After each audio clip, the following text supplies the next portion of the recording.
So, as I said, he wanted to go to Palestine, but he didn't get a certificate. But in 1933, when the Nazis came to power in Germany, Polish students started rioting in Lviv, and they used to catch Jewish people in the streets.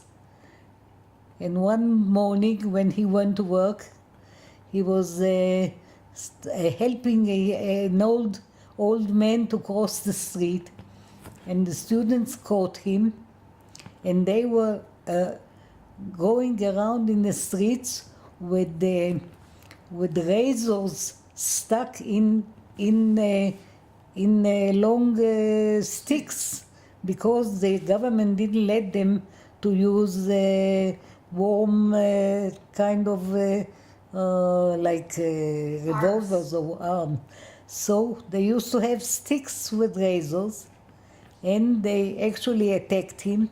They opened his head, and until he was lying all bleeding and everything, and some concierge on the street saw it, and she said, "Leave him alone, he is already dead." So they left him alone, and she brought him home.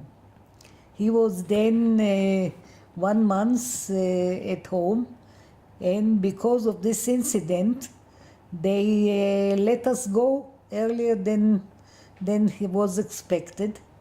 And we got a certificate in 1933. We came to Israel February, and we went straight to Rishon LeZion, where he had some relative. She said, you may come here and maybe start some kind of business.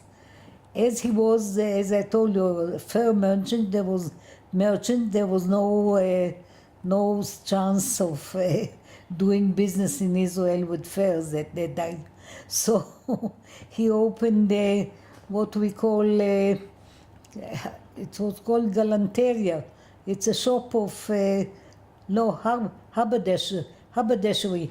It's called haberdashery. All kinds of, buttons and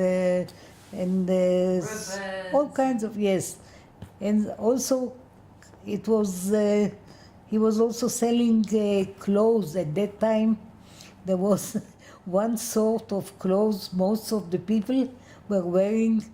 I don't know if you know what the khaki color is, by a factory called Ata.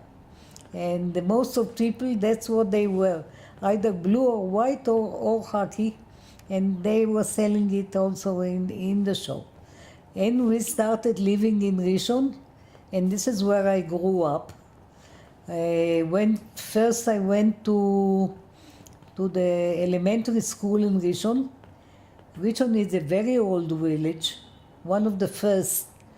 Was built by the Biluim in 1882. And actually the first Hebrew school, now it's called Bet Sefer Chaviv, was actually in Rishon LeZion. It was the first elementary school where they spoke Hebrew and taught Hebrew. Because at that time, there was still some kind of arguments about languages and so on. Now, I went there until the end of school, and afterwards they opened a new high school in Rishon, where I went for 2 years, and then transferred to Tel Aviv, to what is called the Gimnasia Ivrit Herzliya, which is also the first high school in Israel.